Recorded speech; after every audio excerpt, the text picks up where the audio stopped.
CM YS Jagan ఇవాళ Kakinada Rangaraya medical college గ్రౌండ్లో జరిగే పింఛన్ల పెంపు ఉత్సవంలో పాల్గొనున్నారు. ఈ నెల 1 నుంచి 66 లక్షలకు పైగా లబ్ధిదారులకు పింఛన్ల మొత్తాన్ని విడుదల చేశారు. దాదాపు 1968 కోట్లు విడుదల చేయగా ఇందుకు సంబంధించిన మెగా చెక్ను ముఖ్యమంత్రి కాకినాడలో ఆవిష్కరిస్తారు.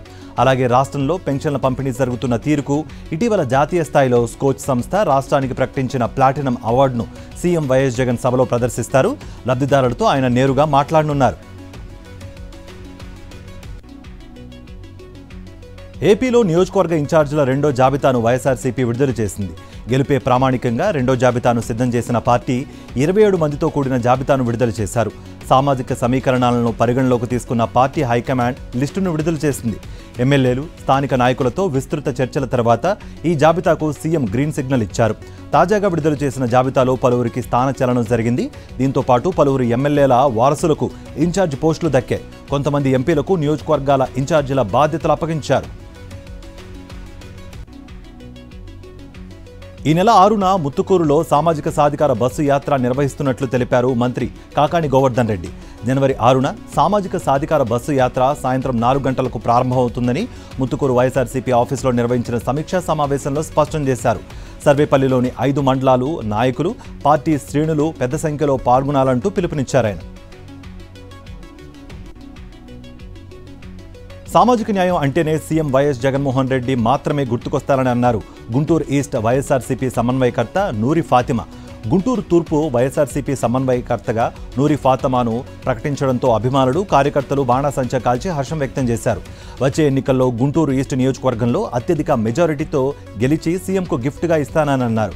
ముఖ్యమంత్రి వైఎస్ జగన్ మైనారిటీల పక్షపాతి అని ఎమ్మెల్యే ముస్తఫా కొనియాడారు. రైతుల సంక్షేమమే ధ్యేయంగా ప్రభుత్వం పనిచేస్తోందని ఎంపీ వైఎస్ అవినాష్ రెడ్డి తెలిపారు.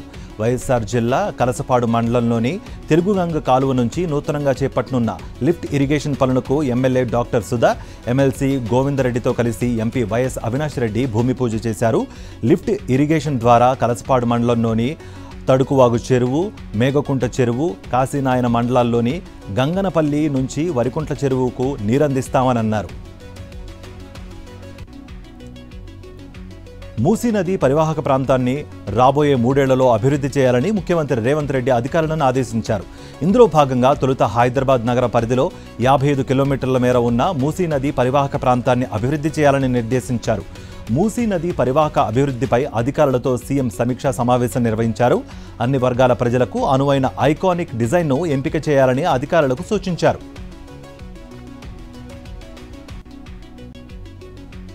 హైదరాబాద్ మెట్రోపై సీఎం రేవంత్ రెడ్డి అధికారులతో సమీక్ష నిర్వహించారు. మెట్రో రైలు పొడిగింపు, కొత్త మార్గాల వంటి అంశాల గురించి అధికారులతో చర్చించారు. కొత్త మెట్రో ప్రతిపాదనలపై ముఖ్యమంత్రికి అధికారులు పవర్ పాయింట్ ప్రెజెంటేషన్ ఇచ్చారు. హెచ్ఎండిఏ కమిషనర్తో సమన్వయంతో దశలవారీ ప్రతిపాదనలను మెరుగుపరచాలని ఎండీని కోరారు సీఎం రేవంత్. పాతబస్తీ మెట్రో రైలు మార్గంలో దురాల్ షిఫా జంక్షన్ నుండి శాలిబండ జంక్షన్ వరకు రోడ్డును విస్తరించాలన్న హెచ్ఎంఆర్ఎల్ ప్రతిపాదనపై దారుల్ షిఫా జంక్షన్ నుంచి ఫలక్నామా జంక్షన్ వరకు 100 అడుగుల వరకు రోడ్డు విస్తరణ సాధ్యాలను సంప్రదింపులు జరిపి పరిశీలించాలన్నారు.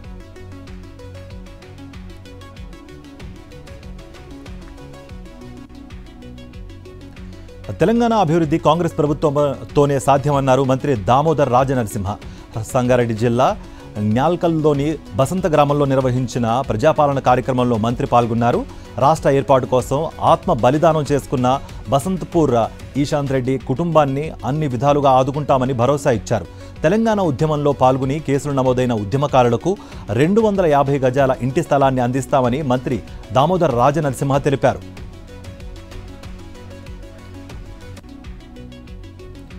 గాంధీభవన్లో ఇవాళ టీపీసీసీ అధ్యక్షుడు సీఎం రేవంత్ రెడ్డి అధ్యక్షతన టీపీసీసీ విస్తృత స్థాయి కార్యవర్గ సమావేశం జరగనుంది. ఈ సమావేశంలో తెలంగాణ కాంగ్రెస్ వ్యవహారాల ఇన్ఛార్జ్ దీప్దాస్ మున్షితో పాటు ఏఐసీసీ ఇన్ఛార్జ్ కార్యదర్శులు, డిప్యూటీ సీఎం భట్టి విక్రమార్క, పలువురు మంత్రులు, పీఏసీ, పీఈసీ సభ్యులు, టీపీసీసీ సీనియర్ ఉపాధ్యక్షులు, ప్రధాన కార్యదర్శులు, డీసీసీ అధ్యక్షులు, అన్ని అనుబంధ సంఘాల చైర్మన్లు, అధికార ప్రతినిధులు పాల్గొనున్నారు.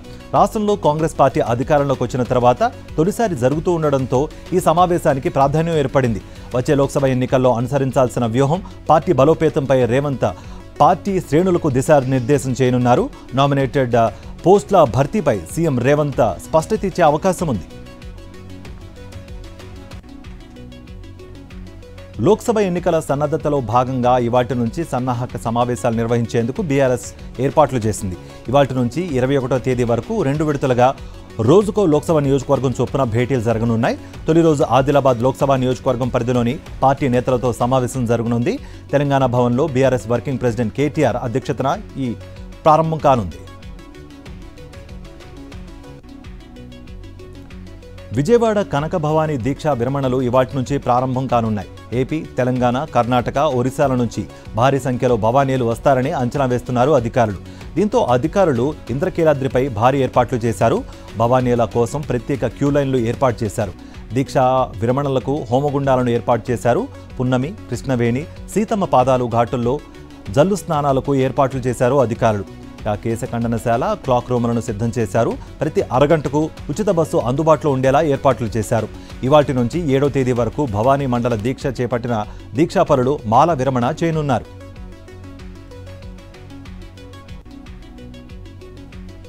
హైదరాబాద్ ఉప్పల్లో భారీ అగ్ని ప్రమాదం చోటు చేసుకుంది. ఉప్పల్ బస్టాప్ ఎదురుగా ఉన్న సీఎంఆర్ షాపింగ్ మాల్లో ప్రమాదవశాత్తు అగ్ని ప్రమాదం జరిగింది. దీంతో మంటలు ఒక్కసారిగా వ్యాపించడంతో స్థానికులు తీవ్ర భయాందోళనకు గురయ్యారు. క్షణాల్లో మంటలంతా షాపింగ్ మాల్ను చుట్టుముట్టేశాయి. స్థానికుల సమాచారంతో ఫైర్ సిబ్బంది మంటలను ఆర్పేందుకు యత్నిస్తున్నారు.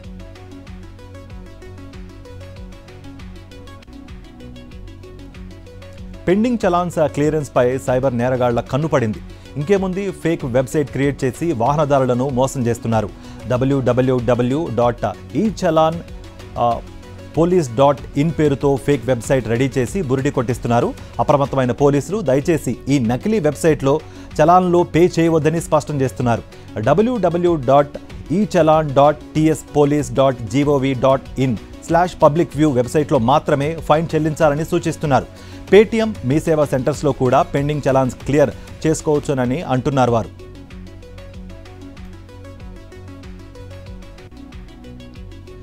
హైదరాబాద్ మాదాపూర్లో అర్ధరాత్రి ఘోర ప్రమాదం జరిగింది. నడుచుకుంటూ వెళుతున్న ఓ వ్యక్తిని గుర్తు తెలియని వాహనం ఢీకొట్టింది. ఈ ఘటనలో వాకర్ అక్కడికక్కడే మృతి చెందాడు. మృతుడు అయ్యప్ప సొసైటీ నివాసంలో ఉంటున్న రాజేందర్గా గుర్తించారు పోలీసులు. సీసీటీవీ ఫుటేజ్ ఆధారంగా పోలీసులు దర్యాప్తు చేస్తున్నారు. మాజీ ఎమ్మెల్యే షకీల్, సిఐ దుర్గారావుపై కేసు నమోదు చేసేందుకు పోలీసులు సిద్ధమవుతున్నారు. ఇందుకు సంబంధించి న్యాయ నిపుణుల సలహా తీసుకోనున్నారు. ప్రజాభవన్ యాక్సిడెంట్ కేసు దర్యాప్తులో పోలీసులు స్పీడ్ పెంచారు. నిందితుడిని తప్పించడంలో మాజీ ఎమ్మెల్యే షకీల్, సిఐ దుర్గారావు కీలకంగా వ్యవహరించారు. ఇప్పటికే సిఐని హైదరాబాద్ సిపి సస్పెండ్ చేశారు. పరారీలో ఉన్న షకీల్ కుమారుడు సోహెల్ దుబాయ్లో ఉన్నట్లుగా గుర్తించారు. పాదయాత్రలో ఇచ్చిన ప్రతి మాట తూచా తప్పకుండా నిలబెట్టుకున్న గొప్ప వ్యక్తి సీఎం జగన్ అని కొనియాడారు మంత్రి కారుమూరి నాగేశ్వరరావు. పశ్చిమ గోదావరి జిల్లా తణుకు పట్టణంలో బాయ్స్ హైస్కూల్ మైదానంలో వైఎస్ఆర్ పెన్షన్ కానుక ఉత్సవాల్లో పాల్గొన్నారు. సీఎం జగన్ పాదయాత్రలో ప్రజలను కష్టాల బుక్కులో రాసుకుంటే లోకేష్ మాత్రం ప్రతీకారం తీర్చుకునేందుకు ఎర్రబుక్క పెట్టుకున్నాడని విమర్శించారు. మాజీ మంత్రి పొంగూరు నారాయణపై నెల్లూరు సిటీ ఎమ్మెల్యే అనిల్ కుమార్ యాదవ్ సంచలన ఆరోపణలు చేశారు. పార్టీలో టికెట్ తెచ్చుకోలేని దుస్థితిలో నారాయణ ఉన్నారని వ్యాఖ్యానించారు. టికెట్ కోసం ఓ 2 నేతలకు మాజీ మంత్రి 50 కోట్లు ఇచ్చారని ఆరోపించారు. ఈ వ్యవహారంలో ఉత్తరాంధ్రకు చెందిన ఓ నేత కీలకంగా వ్యవహరించారని అన్నారు. ఎవరెన్ని కుట్రలు చేసినా వచ్చే ఎన్నికల్లో మరోసారి నారాయణ మీద గెలిచి తీరుతానని అనిల్ స్పష్టం చేశారు. సీఎం జగన్మోహన్ రెడ్డి అమలు చేస్తున్న సంక్షేమ పథకాలు అద్భుతంగా ఉన్నాయని, ఆ పథకాలు సీఎం జగన్మోహన్ రెడ్డి అమలు చేస్తున్న సంక్షేమ పథకాలు అద్భుతంగా ఉన్నాయని అన్నారు. పథకాలు నచ్చటం వల్లే తాను వైఎస్ఆర్సీపీలో చేరని అన్నారు బళ్ళారి మాజీ ఎంపీ శాంత. మంగళవారం తాడేపల్లిలో సీఎం జగన్మోహన్ రెడ్డి సమక్షంలో శాంత వైఎస్ఆర్సీపీలో చేరారు. వైఎస్ఆర్సీపీలో తాను సామాన్య కార్యకర్తగానే పనిచేస్తానని, ఏ పార్టీలో లేని విధంగా మహిళలకు వైఎస్ఆర్సీపీలో గుర్తింపు లభిస్తోందన్నారు. పశ్చిమ గోదావరి జిల్లా భీమవరంలో జనసేనకు భారీ షాక్ తగిలింది. పలు వార్డులకు చెందిన జనసేన నాయకులు, కార్యకర్తలు వైఎస్ఆర్సీపీ తీర్థం పుచ్చుకున్నారు. సీఎం జగన్ సంక్షేమ పథకాలు చూసి ఆకర్షితులయ్యామని పార్టీలో చేరిన జన సైనికులు అన్నారు. పార్టీలోకి వచ్చిన జన సైనికులకు ప్రభుత్వ విప్ గ్రంథి శ్రీనివాస్ వైఎస్ఆర్సీపీ కండువా కప్పి ఆహ్వానించారు. టీడీపీ జనసేన పొత్తులో భాగంగా ఆ పార్టీ పోటీ చేసే నియోజకవర్గాల్లో ఆత్మాభిమానం గల జన సైనికులు టీడీపీ అభ్యర్థులకు ఓటు వేయరని ఎమ్మెల్యే గ్రంథి శ్రీనివాస్ అన్నారు. Andhra Pradesh state council of higher education tool కిట్ను లాంచ్ చేసింది. 10 లక్షల మంది విద్యార్థుల భవిష్యత్తును దృష్టిలో పెట్టుకుని టూల్ కిట్ను ఏర్పాటు చేసినట్లు మంత్రి బొత్స సత్యనారాయణ తెలిపారు. విద్యార్థులకు ఆర్థిక భారం పడకుండా చదువు పూర్తవగానే జాబ్ వచ్చే విధంగా చర్యలు చేపట్టామని, ప్రపంచంలోని టాప్ 50 యూనివర్సిటీల నుంచి ఆన్లైన్ కోర్సులు ప్రవేశపెడుతున్నట్లుగా మంత్రి తెలిపారు. ఇందులో దాదాపు 2000 కోర్సులు ఉన్నాయని అన్నారు. ఇంటర్న్షిప్కి గౌరవ వేతనంతో పాటు జాబ్ కూడా ఇచ్చేలా ఆయా కంపెనీలు ముందుకు వస్తున్నట్లుగా మంత్రి బొత్స సత్యనారాయణ తెలిపారు. నెల్లూరు జిల్లా బోడిగాడి తోట ప్రాంతంలో ఎమ్మెల్యే అనిల్ కుమార్ పర్యటించారు. సంక్రాంతి, కనుమ, ముక్కనుముల పండుగల సందర్భంగా బోడిగాడి తోటలో వివిధ కార్యక్రమాలను నిర్వహిస్తామని అన్నారు. పెద్దల పండుగ మైపాడు గేట్ వద్ద నిర్వహించే పార్వేట తెప్పోత్సవం, పెన్నా నదిలో నిర్వహించే గొబ్బెమ్మల పండుగలలో ఎలాంటి ఇబ్బందులు, అవాంఛనీయ ఘటనలు జరగకుండా ఏర్పాటు చేశామని చెప్పారు. ప్రజలందరూ ఎంతో భక్తి శ్రద్ధలతో 3 పర్వదినాల్లో పాల్గొనాలని పిలుపునిచ్చారాయన.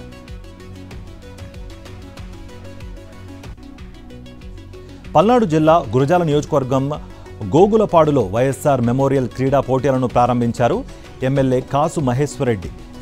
గ్రామీణ విద్యార్థులు కూడా ఆటల పోటీల్లో రాణించేందుకు క్రికెట్ టోర్నమెంట్, పలు క్రీడలను ప్రారంభించామని అన్నారు. క్రీడలకు సీఎం వైఎస్ జగన్ అధిక ప్రాధాన్యత ఇస్తున్నారని చెప్పారు.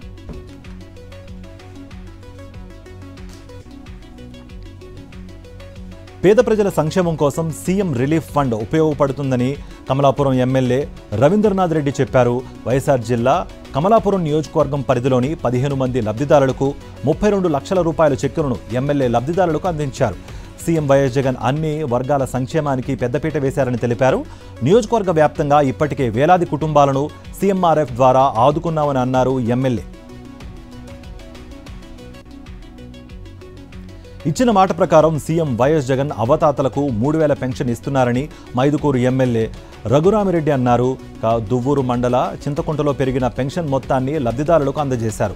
గతంలో పెన్షన్ కోసం లబ్ధిదారులు కార్యాలయాల చుట్టూ తిరుగుతూ ఇబ్బంది పడేవారని, సీఎం జగన్ వాలంటీర్ వ్యవస్థను ఏర్పాటు చేసిన తర్వాత ఎటువంటి ఇబ్బంది లేకుండా ఇంటి వద్దకే పెన్షన్ వస్తోందన్నారు.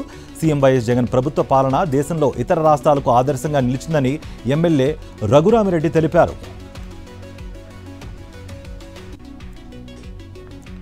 ట్రాన్స్పోర్ట్ యూనియన్ల కేంద్రం జరిపిన చర్చలు ఫలించాయి. దీంతో దేశవ్యాప్తంగా ట్రక్ డ్రైవర్లు సమ్మె విరమించారు. నూతన చట్టం ఇంకా అమల్లోకి రాలేదని కేంద్రం స్పష్టం చేసింది. అన్ని అంశాలు చర్చించిన తర్వాతే అమలు చేస్తామని హామీ ఇచ్చింది. హిట్ అండ్ రన్ కేసుల్లో 10 ఏళ్ల జైలు శిక్ష విధించడంపై యూనియన్లు ఆందోళన వ్యక్తం చేశాయి. ఈ నేపథ్యంలో కేంద్రం హామీ ఇవ్వడంతో రేపు ఎలాంటి ఆందోళన లేదని ట్రక్ డ్రైవర్లు అసోసియేషన్ ప్రకటించాయి.